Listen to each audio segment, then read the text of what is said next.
Hello दोस्तों, मैं हूं आपका दोस्त और होस्ट डॉक्टर नरेश बंसल। दोस्तों, यदि मैं कहूं इस हॉल में हमें काला रंग कहाँ दिखाई दे रहा है, तो देखिए, जैसे ये स्क्रीन का रंग काला है, एलईडी स्क्रीन का रंग काला है। रूपा, तुम्हारी पैंट का रंग देखो, मुझे काला दिखाई दे रहा है। मुझे वो शार्पी देखो, वो शार्पी का रंग काला दिखाई दे रहा है। मुझे उस लाइट का रंग नीचे वो सोफे के पास जो रखी है उसका रंग काला दिखाई दे रहा है। मुझे तुम्हारे और अपने बालों का रंग भी दिखाई दे रहा है। तो इस प्रकार से जब हमें काला रंग देख रहे हैं तो हमें सब जगह काला ही काला रंग दिखाई दे रहा है। हमारे को और कोई रंग सफ़ेद, लाल, पीला या और कोई किसी की तरफ हमारा ध्यान नहीं जा रहा। तो ऐसा ही हमारे जीवन में भी होता है।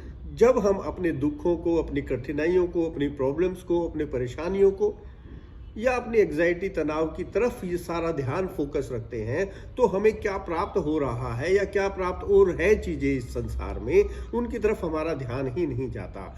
जबकि हम सारा ध्यान केवल जो नेगेटिविटी, जो नकारात्मक शक्तियां हैं, उनकी ओर ही लगा करके रखते हैं। जबकि इतना ब्यूटीफुल संसार है, इतने सारे कलरफुल हॉल है, जिसमें केवल हमारे को सिर्फ और सिर्फ हमारा ध्यान केवल काले रंग पर ही गया।